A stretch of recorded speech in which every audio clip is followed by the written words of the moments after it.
Hey guys, it's Olivie Blake, and this is me not writing.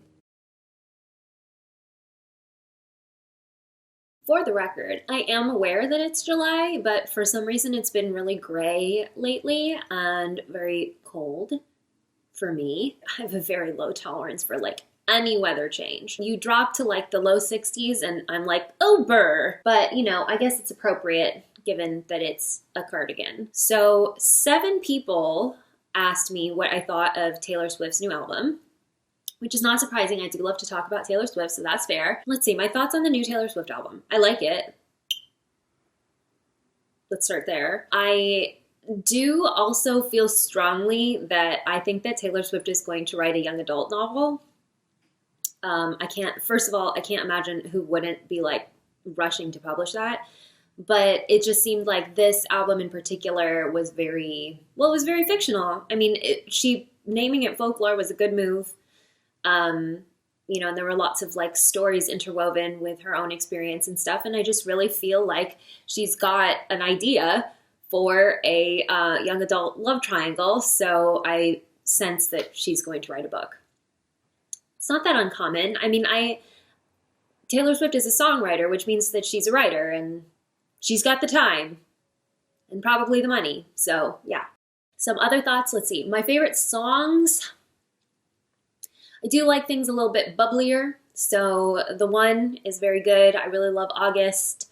I love Seven, although Seven really reminds me of something, but I haven't decided what it is yet. It reminds me of another song. I can't think of it. I liked Invisible String. She and I are kind of on the same page there. That's also a lot of what Alone with You in the Ether is kind of processing. The whole prologue of Alone with You in the Ether is kind of processing the same thing she did. And I also really like Peace. That I relate to that one quite a lot. I assume that when she says I can never give you peace, she's kind of talking about her fame situation, whereas I'm talking about my brain situation. But same thing. I do have one. I'm gonna call it a nitpick.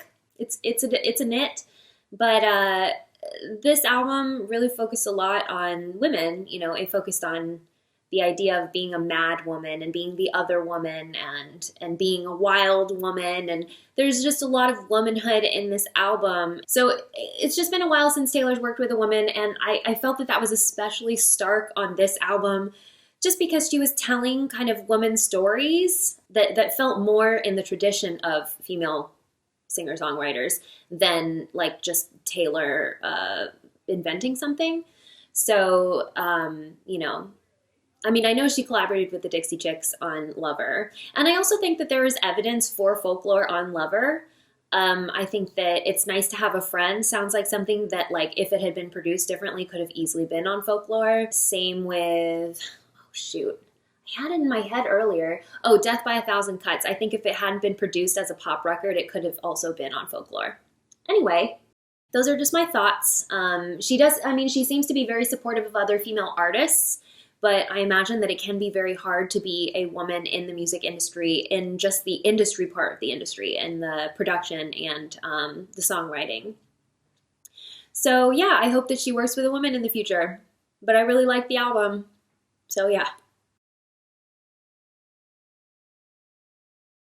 I have so much. I also have these socks on. So this is very sad for me. It's July. Okay, so this is kind of long, but it's kind of a 2-part ask about friend breakups. So friend breakups are tough. I've recommended the book before, We Used to Be Friends by Amy Spalding. It's a young adult book, but I read it recently because I was looking around through young adult titles to see how things were paced. I felt very moved by this book. I felt very seen by this book. And I think because friend breakups are something that we don't talk about very much, and there's such a very painful kind of breakup, and this is going to come up later, but I think it's just because you have a certain amount of love, right? And you can have, that's not just that's all love. That's familial love, platonic love, romantic love. And so when you invest part of that love in a friend, just because it's not romantic or not sexual doesn't mean there's not a huge part of you invested in that. So I think it's important that we do talk about friend breakups. Anyway, a dear friend of mine broke up with our friend group and have commented to her other friends that she found our friendship toxic and simply wishes to not be our friend anymore. I wish I could ask her why and talk to her about her decision so that I could try to address the toxicity she found in me and our relationship.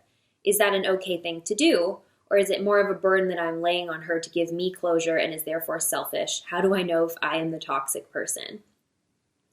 I think the second thing here is correct. I think that forcing her to talk to you in order for you to find closure is something that would count. I think to her that would probably feel toxic because obviously what she wants is to no longer be part of this friendship.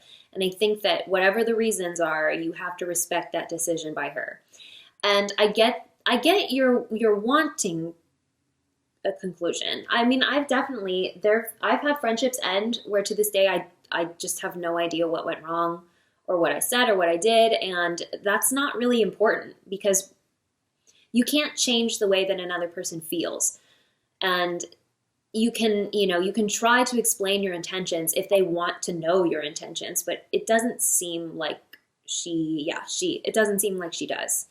And so I think this is one of those situations, if this were a breakup, like a romantic breakup, and she felt the relationship was toxic and she left and didn't want to talk to you anymore, it would be kind of a problem for you to insist, right? You can feel how that's like a little bit more of that's a starker, like, ooh, bad move kind of situation. As to how do I know if I'm the toxic person? I think you just have to, you can pick apart what you think went wrong if you want. You can sort of introspect about what you could have done differently and whether that would have been true to who you are or who she is and what your friendship is. You could think about that. But are you the toxic person is kind of that's a tough question. It sounds like there wasn't one toxic person. It says she broke up with your friend group. So it seems like if this were just a you issue, you'd probably know that. I think, and generally speaking, I read somewhere that people who ask, am I doing the most I can do, are usually doing the most they can do. So in terms of if you have to ask, am I the toxic person, you're probably not the toxic person. I think if your go-to is, I can't possibly be the toxic person, then yeah, you might be. But you're questioning, what did I do wrong? Seems like maybe something went wrong that maybe had nothing to do with you. Or it's something where like you just both have, you're on opposite sides here. You have different thoughts on something and maybe that's not something that can be resolved. It might just be that this is not the right place for her emotionally at this time. And that doesn't make you toxic. It just means that it's not the right fit. And I think that, yeah, this is one you just got to let this one go. Unfortunately, there's going to be a lot of situations like this in your life. And it's just about people growing apart. And that doesn't have to be anybody's fault. I think that's the reason that I really enjoyed We Used to Be Friends, is that even I feel that like all the times that my friendships have ended, I have understood why they've ended. Like I've understood that the other person was living in their experience and I'm living in my experience, and that I can't force them to see mine and I can't force myself to value theirs over mine. So some things just come to an end, and that's okay. And I know it hurts and you do have to nurse it in a way, the same way that you would nurse a romantic breakup. But yeah, I think this one, you let her go. What she seems to want is to not be part of this friend group anymore. So let her have what she wants. Okay, I have also broken up with another friend of mine because I found our relationship toxic. He has told me in the past that he was in love with me, but we have both agreed that a relationship is not in our future because even if I love him dearly, I'm not in love with him. He has had multiple girlfriends before and they have all had reservations about our friendship, even when he tells them they shouldn't have. Just as context, he has been possessive and jealous of guys I've dated and my life outside our friendship. Just like your previous asker. So I did have one other ask. Let me read that. It said, what do you do when a guy you have liked for a long time and has been a childhood friend starts flirting with you and trying to hook up even though he has a girlfriend? I know I shouldn't, but it's difficult because I've kind of built him up for years as this unattainable being, and now he's so clearly in reach, but obviously I can't because I would be hurting their relationship, etc. So my response was, pass.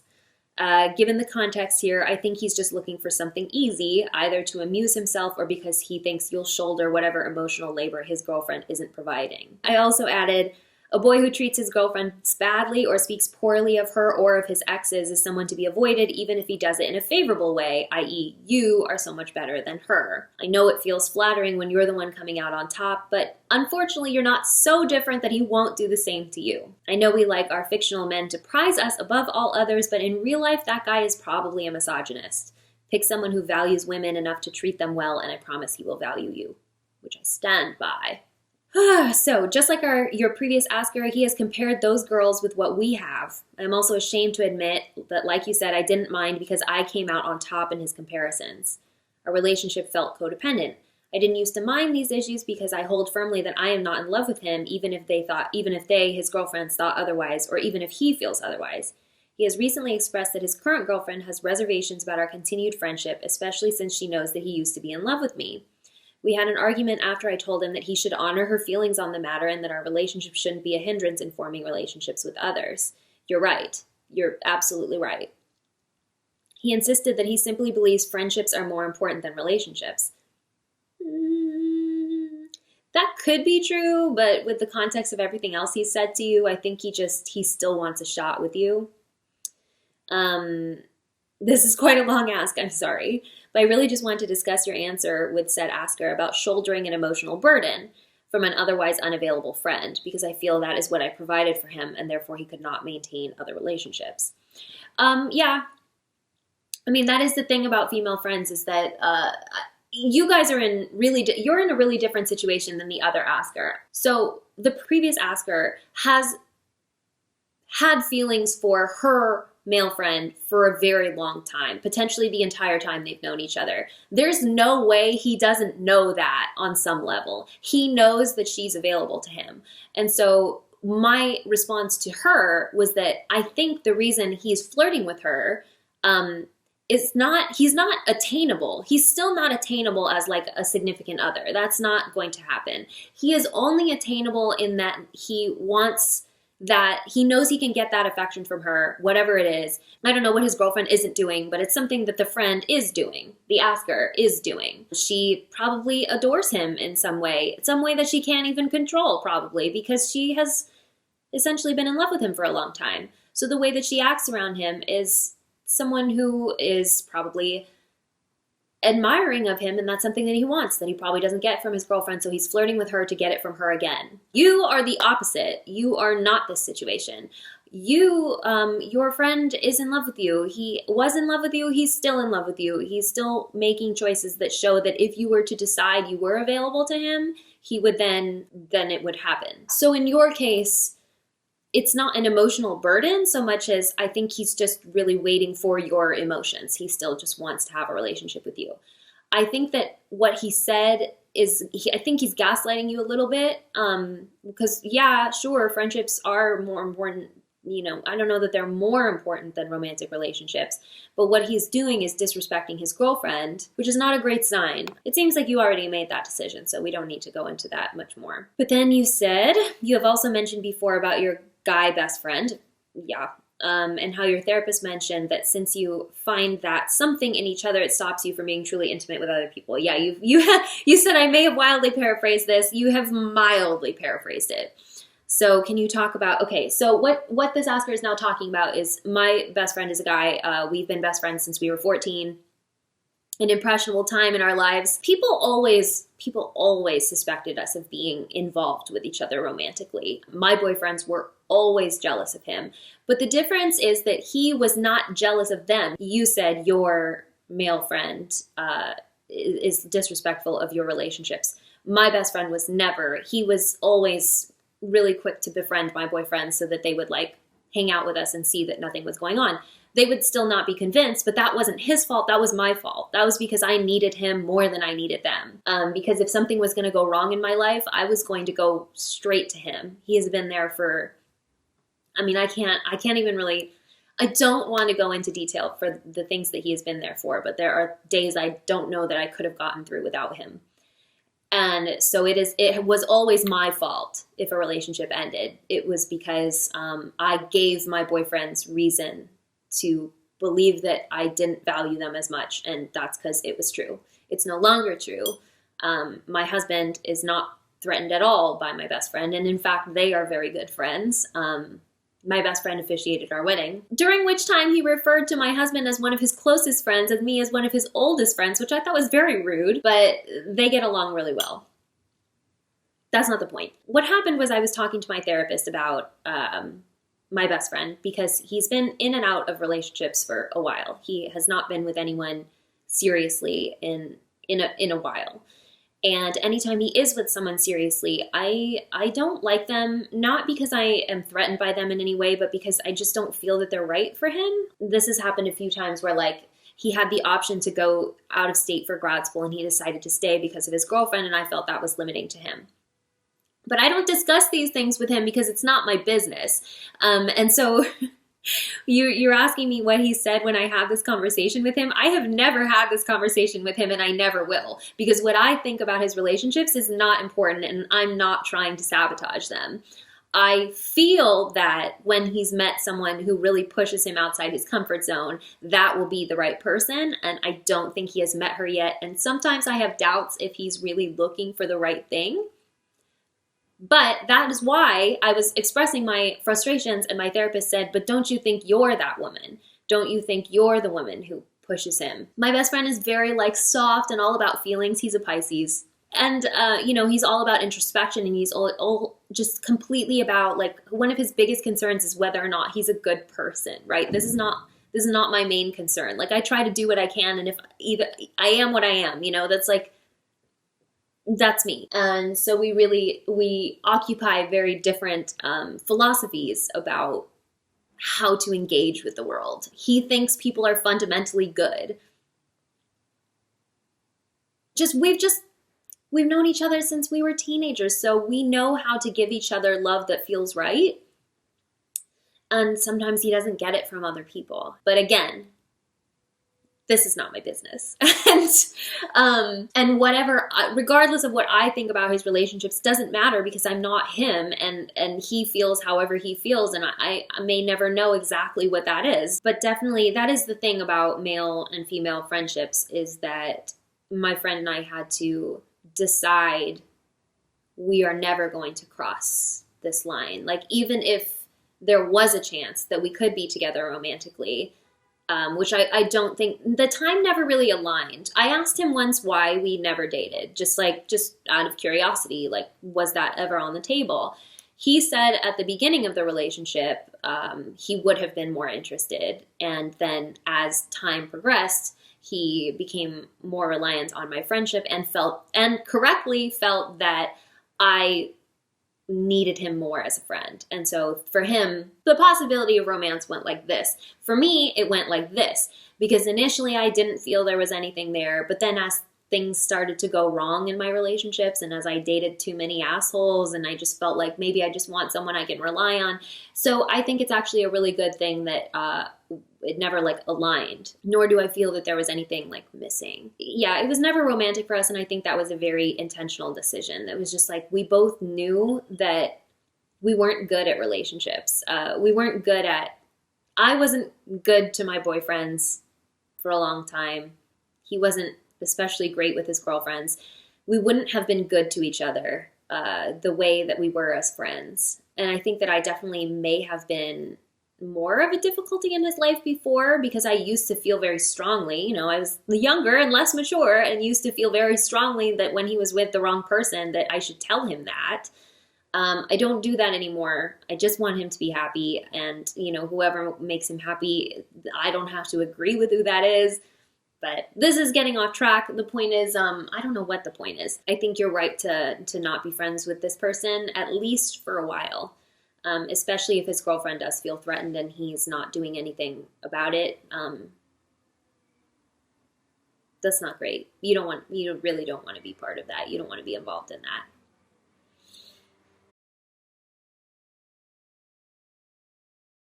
Hi, Olivie. Do you ever feel safer in the medium of fanfic as opposed to original works? I exist in this sort of weird headspace where I will tell anyone about my fanfic and let them read it, but my original works are under lock and key.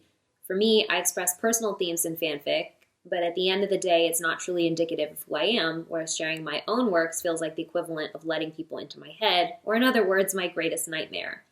I think I want to pursue publishing something one day, but I'm not sure how to bridge that gap. Additionally, I feel safe in fanfic because I could never make money off of it, and therefore I could also never fail to make money off of it. That's a good point to acknowledge. So I'm battling both my crippling desire for privacy and also my general fear of failure. If this makes any sense to you, I could do with some guidance. I kind of see what you're saying about the difference between fanfic and original works, but I feel I don't want to feel safe. I want to write things that excite me, and I think that's why I've really moved more to original work. I've spent a lot more of my time in original work because I am not trying to feel safe. I want to feel like I'm doing something new and exciting, and I get bored very easily.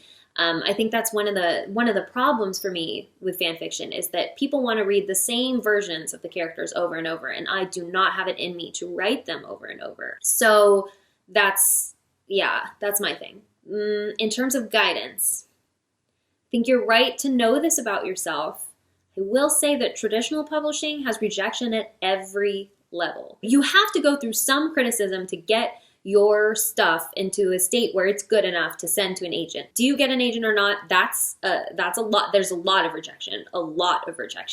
For me, it was, I got my agent on my third manuscript after 2 years of querying. And that's pretty good. Like that's not bad. It didn't feel that way while I was doing it, but it's not that bad. And then from there, you do the revisions with the agent, and then you go on submitting to publishers, and that can take a really long time too.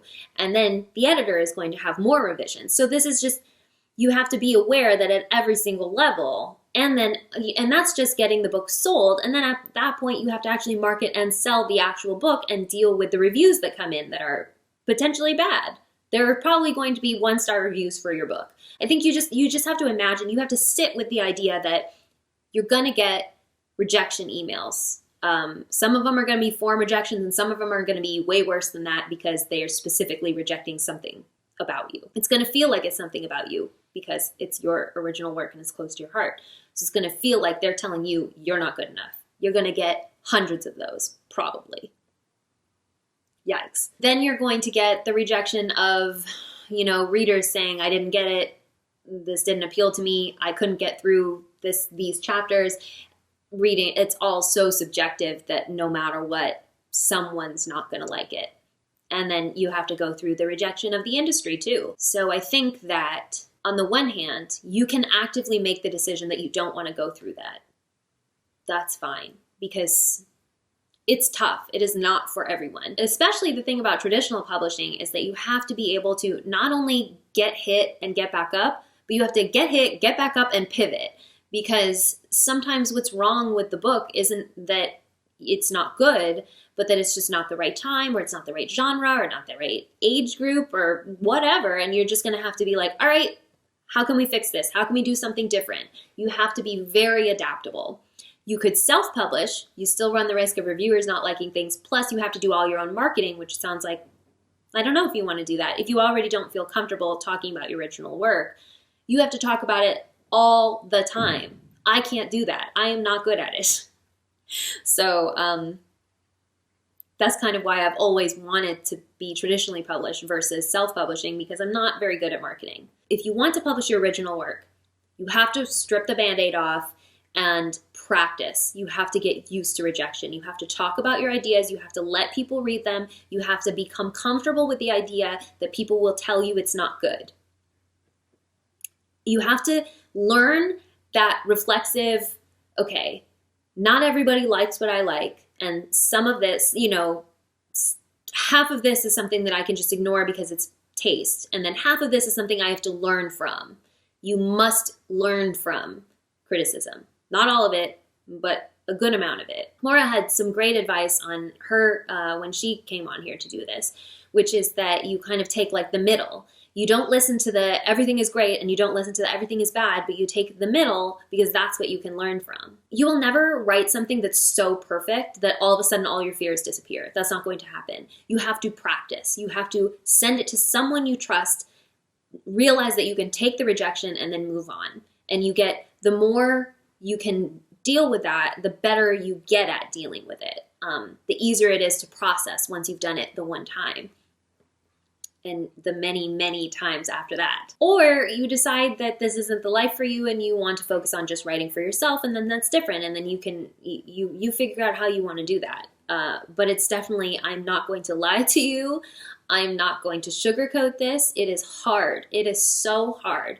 There were so many times going through this process. I never wanted to quit. I never got to the point where I was like, I can't do this anymore. But it hurt so much. There were so many days of just breakdowns and tears of just, how do I get this right? What am I doing wrong? What is wrong with me that I can't? Why doesn't my experience matter? Why doesn't my voice matter? And it's painful and it hurts and it's hard. And it's really hard to get criticism and realize that you can't just ignore it and you have to do something with it. So I'm not telling you that to scare you. I'm telling you that so that you can prepare yourself now for how much it's going to hurt. I mean, we were talking last week about training yourself to have the endurance of a writer, and this is one of the things you have to have. It's not just the skill of actually storytelling. It's not just the skill of writing, but the skill of how do I deal with the emotional complexity of this, of opening myself up to knowing that people aren't going to like something about what I have to say, and not only ignore most of it, but also make use of some of it, even when it hurts. So yeah, if this is something that you want, then you really have to start now. You have to start, first step, be comfortable talking about your original work. You have to feel like it's something that you can discuss with other people and that you could potentially send to someone that you trust. So that's like, I think once you have done that, you will have a better idea of, how you can kind of like hit these notches of becoming more comfortable with the experience of writing your own intimate original work. And if not, writing is an art and you can do it for yourself. You don't have to make money off of it. This is the problem with capitalism, which is another thing we discussed last week. So you don't have to make a living doing this. I mean, for one thing, it's hard to make a living doing this. For another thing, you can do things for yourself and for your loved ones. And because you want to express something, because you want to create art and feel the catharsis of doing this, that doesn't mean you need to necessarily put a dollar valuation on it. I'm not allowed to talk about how my publishing process is going yet, but it's going very, very well, and I hope to maybe by next week I can give you some exciting news, which is not relevant. Well, it's sort of relevant, but yeah. And in the meantime, I think I'll try and do a blog post about how to move forward with publishing, querying at least, since that's definitely something that I can talk about. Note to self. Okay, well, this has been me, Olivie Blake, not writing. And I'll see you next week.